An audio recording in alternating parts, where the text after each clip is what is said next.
Zane thought he knew the truth about God, but one fateful day changed everything. Watch as he recounts his shocking, near-death experience that shattered his beliefs and led him to an unexpected spiritual awakening. My name is Zain Aboud, and I'm 27 years old.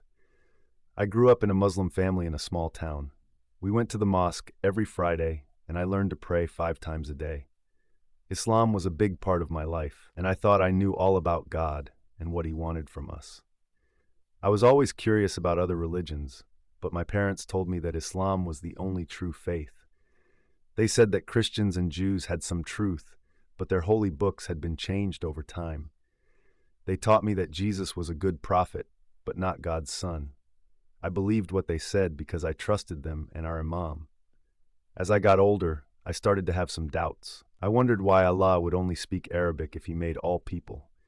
And why did He need us to pray in a certain way or face a certain direction? But I pushed these thoughts away. I was afraid of what might happen if I questioned too much. I went to college to study engineering. There I met people from different backgrounds. Some were Christians, some were atheists, and others believed in other religions. At first, I tried to convince them that Islam was the true way.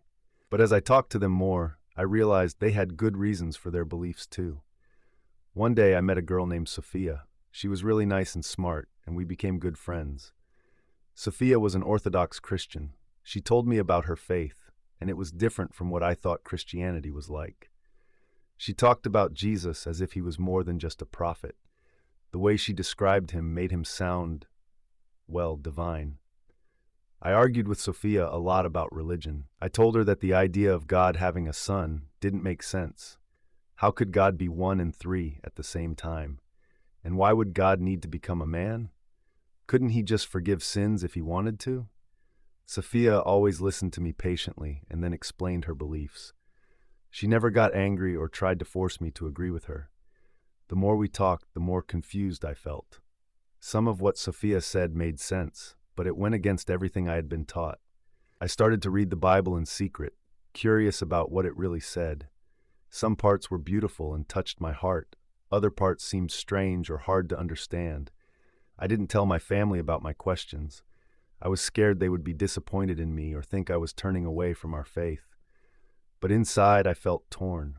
I wanted to know the truth, but I didn't know how to find it. One night, I had a dream that shook me up. In the dream, I was standing in front of 2 doors. One door had the crescent moon of Islam on it. The other had a cross. A voice said, "Choose wisely, for your eternal destiny depends on it." I woke up in a cold sweat, my heart pounding. After that dream, I couldn't stop thinking about which religion was true. I prayed to God, not Allah specifically, but to whoever was really out there, to show me the truth. I didn't care anymore what my family or friends would think. I just wanted to know what was real. I started spending more time with Sophia and her Orthodox Christian friends. They invited me to their church, but I was too scared to go. What if someone saw me? What if I was making a big mistake? But I kept asking questions and reading both the Quran and the Bible. The more I learned, the more I realized how little I really knew about both religions. There were good arguments on both sides. I wish there was a way to know for sure which one was right. Then came the day that changed everything. It was just a normal Tuesday. I woke up, went to my classes, and then headed to my part-time job at a local bookstore. I never expected it to be the day I would die, and the day I would finally learn the truth about God. I was restocking shelves in the philosophy section when I felt a sharp pain in my chest. At first, I thought it was just heartburn from the spicy lunch I had eaten, but then the pain got worse, spreading down my left arm. I felt dizzy and short of breath. I tried to call out for help, but no sound came out. The room started to spin, and I collapsed to the floor. The last thing I remember is seeing the concerned face of my coworker, Mia, as she knelt beside me and called 911. Then everything went black. Suddenly, I felt like I was floating. The pain in my chest was gone, and I felt lighter than air. I opened my eyes, but at first I couldn't see anything. It was like being in a dark room. But then, far in the distance, I saw a tiny pinprick of light. The light grew bigger and brighter. It was the most beautiful thing I had ever seen. It wasn't just white, but had all colors mixed in it. I felt drawn to it. like a magnet pulling me closer. As I moved towards the light, I realized I wasn't in my body anymore. I could see myself floating, but it didn't look like my normal body. It was more like a shape made of light. I wasn't scared. Instead, I felt more peaceful than I ever had before. All my worries and fears seemed to melt away. The light was warm and comforting, like being wrapped in a soft blanket. As I got closer to the light, I started to hear music. It wasn't like any music I had heard before. It was more beautiful than anything on earth. The sound seemed to come from everywhere and nowhere at the time. Then I heard a voice. It was the most loving voice I had ever heard. It seemed to speak not just to my ears, but to my very soul. The voice said, "Welcome, Zane. Do not be afraid." I looked around, trying to see who was speaking. That's when I saw him. In the center of the light was a figure so bright I could barely look at him. But I knew who it was. Somehow, deep in my soul, I knew I was looking at Jesus. He didn't look exactly like the pictures I had seen in churches or books. He was more real, more alive. His eyes were full of love and understanding. When I looked into them, I felt like he knew everything about me, all my good deeds and all my sins, and he loved me anyway. I fell to my knees, or what felt like knees in this strange light body. I wanted to hide my face, feeling unworthy to be in his presence. But Jesus reached out his hand and lifted me up. "You have been seeking the truth," he said. "Now, let me show you." Suddenly, we were surrounded by scenes from my life. I saw myself as a little boy, learning to pray in the mosque. I saw my arguments with Sophia about religion. I saw all the times I had doubted and questioned. Jesus said, "I have always been with you, Zane. Even when you didn't know me, I knew you and loved you." I felt overwhelmed by his love. It was bigger and deeper than anything I had ever experienced. I wanted to stay in that love forever. Then Jesus showed me scenes from his life on earth. I saw him healing the sick, teaching people about God's love, and performing miracles. I saw him dying on the cross, and I felt the weight of the world's sins that he carried. "This is why I came," Jesus said, "to bridge the gap between God and humanity, to take the punishment for sin so that you could be forgiven and have a relationship with God." I understood then, in a way I never had before, why God became a man. It wasn't just to teach us or show us how to live. It was to do for us what we could never do for ourselves, to pay the price for our sins and reconcile us to God. Jesus then showed me heaven. It was more beautiful than I could have imagined. There were colors I had never seen before, music more beautiful than any earthly sound, and a sense of perfect peace and joy. I saw people from all nations and times worshiping God together. There was no division, no hatred, just perfect love and unity. I realized that this was what God had intended for humanity all along. Then Jesus showed me something that shocked me. He showed me scenes from Islamic history that I had never learned about. I saw the violence and forced conversions that had spread the religion. I saw the contradictions in the Quran that I had always ignored or explained away. I saw how the Quran's description of Jesus didn't match the reality of who he truly was. The Quran portrayed him as just a prophet, but here he was, clearly divine and the center of everything. Jesus showed me how Islam had misunderstood the nature of God. The strict monotheism I had been taught suddenly seemed limited, unable to capture the full richness of God's nature that I was now witnessing. I saw how the Islamic concept of paradise, with its focus on physical pleasures, paled in comparison to the spiritual joy and fulfillment of true heaven. The descriptions in the Quran seemed almost childish now, unable to capture the profound peace and love I was experiencing. Jesus revealed to me how the Islamic understanding of salvation through good works was fundamentally flawed. I saw how no amount of human effort could bridge the gap between us and a holy God. Only God himself, in the person of Jesus, could do that. I witnessed scenes of Muhammad's life that weren't in the Hadith or Sirah.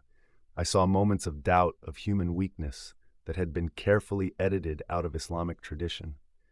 I realized that he was just a man, not the perfect example I had been taught to believe.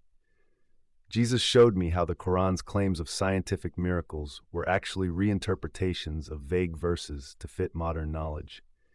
I saw how early Muslim scholars had understood these verses quite differently, and how the scientific miracles were a recent invention.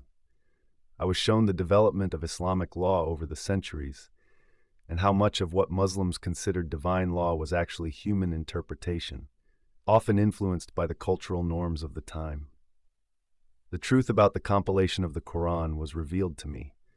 I saw the conflicts and political maneuverings that went into creating the standardized text, far from the perfectly preserved divine message I had been taught to believe. Jesus showed me how the concept of abrogation in the Quran, the idea that later revelations superseded earlier ones, was actually a human solution to deal with contradictions in the text. I saw how this concept had been used to justify violence and oppression. I witnessed the true origins of many Islamic practices, seeing how they were adaptations of pre-Islamic Arab customs rather than divine commands. The Kaaba, the rituals of Hajj, even some of the prayers, I saw their pagan roots. The real status of women in early Islam was shown to me, far different from the romanticized version I had been taught. I saw how the religion had often been used to justify the oppression of women, rather than liberating them as I had believed. I was shown the true nature of jihad throughout Islamic history. While I had been taught it was primarily a spiritual struggle, I now saw how it had been used to justify warfare and conquest from the earliest days of Islam. Jesus revealed to me the lives of ex-Muslims throughout history, people who had found the truth and left Islam, often at great personal cost. I saw their struggles, their courage, and the peace they found in embracing the truth. I witnessed the spread of Islam through violence and coercion in many parts of the world, contrasting sharply with the peaceful spread of the true faith through love and persuasion. The paradise I saw was not the one described in the Quran. There were no virgins, no rivers of wine. Instead, there was a profound, all-encompassing love and a deep, eternal communion with God that fulfilled every longing of the human heart. I saw how the Islamic view of Jesus' death was a later development, not original to Muhammad's teachings. I witnessed the crucifixion and resurrection, understanding their crucial importance in a way I never had before. Jesus showed me how the Islamic doctrine of God's absolute predestination of all things, including evil, maligned God's character. I saw instead a God who gave humans genuine free will, respecting their choices while working to bring good out of even the worst situations. I was shown how the Quran's description of the Trinity as Father, Son, and Mary was a misunderstanding, perhaps based on Muhammad's limited exposure to unorthodox Christian sects. The true nature of the Trinity was revealed to me, far more profound and beautiful than anything I had imagined. Jesus revealed to me how the Islamic concept of shirk, associating partners with God, had actually prevented Muslims from understanding the full nature of God's love and his desire for a personal relationship with humans. I saw how the Islamic focus on external obedience and ritual often came at the expense of inner transformation and true holiness. The legalism I had known was contrasted with a faith based on love and grace. Jesus showed me how many of the miracles attributed to Muhammad in later Islamic tradition were actually invented stories, not found in the earliest sources. I saw how these stories developed over time, growing more fantastic with each retelling. I witnessed the true history of the Crusades, seeing both the atrocities committed in the name of Christ, which Jesus clearly condemned, and the defensive nature of many Crusader actions in response to Islamic aggression. The truth about the so-called Golden Age of Islam was revealed to me. I saw how much of the scientific and philosophical advancement of that period came from non-Muslims living under Islamic rule, or from Muslims who were pushing the boundaries of orthodox belief.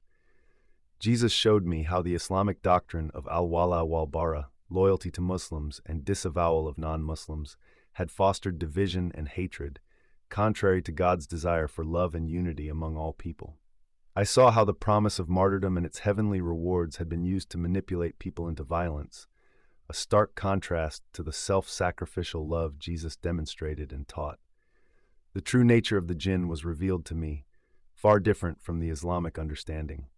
I saw how belief in these beings had often led to fear and superstition rather than trust in God. Jesus showed me how the Islamic practice of slaveholding, including sexual slavery, was not just a product of the times, but was endorsed by the Quran and Muhammad's example. I saw how this contrasted with the radical equality taught by Jesus. I witnessed how the doctrine of taqiyya, permissible lying to protect oneself or Islam, had fostered a culture of deception in many Muslim communities, contrary to God's nature of truth and transparency. The corruption and politicization of the hadith collection process was revealed to me. I saw how many sayings attributed to Muhammad were actually fabricated for political or sectarian purposes centuries after his death. Jesus showed me how the Islamic concept naskh, abrogation, was actually an admission of contradiction within the Quran, and how it had been used to justify a move towards violence and intolerance in Islamic theology. I saw how the Quran's treatment of other religions, particularly its harsh rhetoric against Jews and Christians, had fostered centuries of discrimination and conflict. The true history of Mecca was shown to me, revealing that it was not the ancient center of monotheism that Islamic tradition claimed, but a relatively young city that grew in importance with the rise of Islam. Jesus revealed to me the pagan origins of many Islamic rituals, including the circumambulation of the Kaaba, the throwing of stones during Hajj, and the veneration of the Black Stone. I saw how the Islamic concept of God, despite claims of pure monotheism, still carried elements of pre-Islamic Arab paganism, including the use of the title Allah, which had been used for the chief god of the pagan pantheon. The development of Islamic mysticism, or Sufism, was shown to me. I saw how many Sufi practices and beliefs were influenced by non-Islamic sources, including Christianity, Neoplatonism, and even Buddhism. Jesus showed me how the doctrine of the perfection of the Arabic Quran had hindered translation and understanding for non-Arabic speakers, contrary to God's desire to communicate clearly with all people. I witnessed the true origins of the Sunni-Shia split, seeing how it was rooted more in political power struggles than in sincere disagreements over religious truth. The history of Islamic anti-Semitism was revealed to me, tracing its roots to the Quran and Hadith, and showing its devastating effects throughout history. Jesus showed me how the Islamic concept of dawah, proselytizing, often relied on presenting a sanitized version of Islam, avoiding or downplaying problematic aspects of Islamic doctrine and history. I saw how the doctrine of Islam as the final revelation had closed many Muslims' minds to new truth and hindered critical thinking about their beliefs. The true origins of Islamic dietary laws were shown to me, revealing how many were based on pre-Islamic Arab customs rather than divine commands. Jesus revealed to me how the Islamic understanding of the Bible, as corrupted, was baseless, showing me the wealth of manuscript evidence that confirmed the reliability of the biblical text. I witnessed how the doctrine of Muhammad, as the perfect example for humanity, had often been used to justify actions that were clearly unethical, showing the danger of elevating any human to such a status. The history of Islamic iconoclasm was shown to me, revealing how the destruction of art and cultural heritage sites had been justified by Islamic teachings. Jesus showed me how the concept of the Ummah, global Muslim community, as superior to all other bonds, had often torn families and societies apart. I saw how the Islamic view of Jesus, despite its respect for him as a prophet, ultimately diminished his true nature and the significance of his work. The emotional and psychological impact of believing in a God of pure will, rather than a God of love, was revealed to me, showing how it had shaped Islamic cultures in profound ways. Jesus showed me how the doctrine of eternal conscious torment in hell for unbelievers had presented a skewed view of God's justice and love. I witnessed the lives of Muslims who had sincerely sought God with all their hearts, seeing how Jesus had revealed himself to many of them in dreams and visions. Throughout all of this, Jesus kept reminding me, I am the way, the truth, and the life. No one comes to the Father except through me. As overwhelming as all this information was, I felt no anger or hatred towards Muslims. Instead, my heart broke for those who, like me, had been sincerely seeking God but had been led astray. Jesus then turned to me and said, Zayn, I am giving you a choice. You can stay here with me now, or you can go back and share what you have seen and learned. Many people need to hear the truth. Will you be my witness? I wanted so badly to stay in that perfect love and peace. The thought of going back to the pain and confusion of earth was hard, but I also felt a new purpose growing in my heart. I wanted others to know the truth that I had learned. I'll go back, I said. Please help me to share your truth with others. Jesus smiled, and his love washed over me again. I will always be with you, he said. Remember what you have seen and heard. Trust in me, and I will guide you. He then showed me a vision of my future. I saw myself sharing my testimony with others, helping them to find the truth about Jesus. But Jesus also warned me that it wouldn't be easy.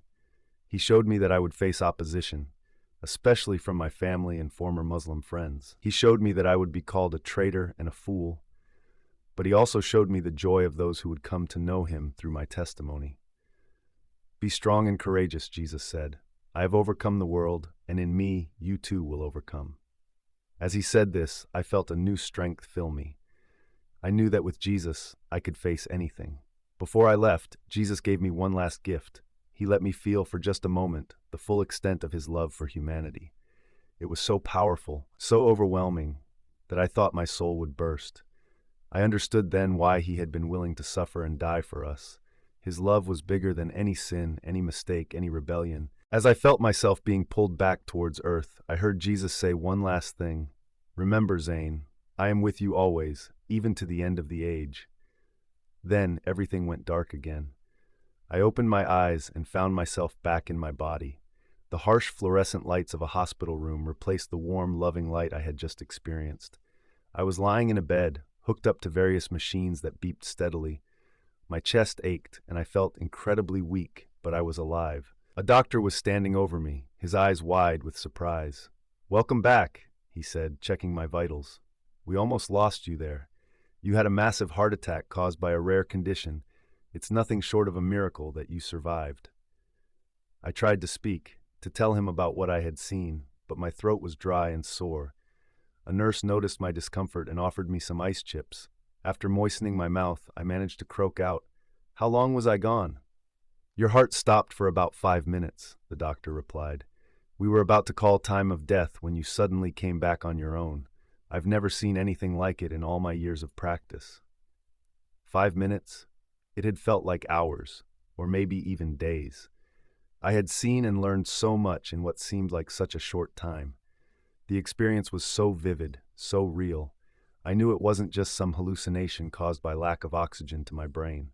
My parents came rushing into the room, their faces etched with worry and relief. My mother's eyes were red from crying, and my father looked like he had aged years in a single day. "Alhamdulillah," my mother kept saying, hugging me gently. "Praise be to Allah, you're alive." I wanted to tell them right then about what I had seen, about Jesus and the truth I had learned. But I was too weak, and I knew they wouldn't understand yet. I needed time to process everything myself first. Over the next few days, as I recovered in the hospital, I thought constantly about my experience. Every detail was seared into my memory: the overwhelming love of Jesus, the beauty of heaven, the deep truths I had learned about the flaws in Islamic teachings. It all seemed so clear and real, not like a dream at all. I knew that what I had seen was true, and that my life would never be the same. When I was strong enough, I asked to see Sophia. My parents were reluctant, still believing she was just a classmate, but they finally agreed. When she came to visit, her face lit up with joy at seeing me awake. I asked for some privacy, and once we were alone, I told her everything. Sophia listened with tears in her eyes, holding my hand as I recounted my journey. When I finished, she was quiet for a moment, then said softly, "I always prayed that you would come to know the truth, Zane, but I never imagined it would happen like this." God truly works in mysterious ways. Sophia helped me find resources to learn more about Jesus and his teachings. She brought me books, and we had long discussions about what I had experienced. Everything I learned confirmed what I had seen during my near-death experience. I felt like I was finally coming home to a truth I had always known deep inside. When I was released from the hospital, I knew I had to tell my family the truth. It was the hardest conversation I've ever had. We were sitting in our living room, the same room where I had learned to recite the Quran as a child. My parents listened in shocked silence as I told them about my experience and my decision to leave Islam. When I finished, the silence was deafening. Then my father exploded. "How can you abandon your faith?" he shouted, his face red with anger. "After all we've taught you, after all Allah has done for you." My mother was crying, her hands shaking as she clutched her prayer beads. "Please, Zane," she begged. This is just confusion from your illness. Once you're fully recovered, you'll see the truth again. I haven't abandoned faith, I tried to explain, my heart breaking at their pain. I've found the true faith. I've seen Jesus, and I know He is the way, the truth, and the life. My siblings looked at me like I was a stranger. My younger brother, Ahmed, who had always looked up to me, turned away in disgust. My sister, Fatima, burst into tears and ran from the room. The next few weeks were a nightmare. My parents tried everything to change my mind, pleading, arguing, even bringing the imam from our mosque to talk to me. But nothing could shake what I knew to be true. Finally, my father gave me an ultimatum. "If you persist in this madness," he said, his voice cold, "you are no longer welcome in this house. You will no longer be my son." It was the hardest decision of my life, but I knew I had to choose truth above all else. With a heavy heart, I packed my things and left the only home I had ever known. Sophia and her family took me in, welcoming me with open arms. They gave me a place to stay and supported me as I began my new life. Their kindness was a balm to my wounded heart, a living example of the love I had experienced in my vision. Not everything has been easy since then. I've lost friends who couldn't accept my decision. Some members of the Muslim community have called me a traitor. I've even received threats. But I've also found a new family in my faith community, and I've seen how my story can touch others. I've started a YouTube channel where I share my testimony and what I've learned about the flaws in Islamic teachings. To my surprise, many people have reached out to me, including Muslims who have questions or doubts about their faith. I'm not angry at Muslims. I know they are seeking God, just as I was. But I pray that they will come to know the truth about Jesus, that they will experience His love as I have. As I write this, it's been a year since my near-death experience. Every day I thank God for the second chance He's given me. Not just a second chance at life, but a chance to know the truth and to share it with others. My journey is far from over. There's still so much to learn, so many people to reach. But I know that Jesus is with me every step of the way, just as He promised. And I'm excited to see where He leads me next. If you're reading this and you're unsure about your faith, or if you're curious about Jesus, I encourage you to seek the truth with an open heart. Don't be afraid to ask questions and challenge what you've always believed. The truth can handle scrutiny. And remember, Jesus loves you more than you can possibly imagine.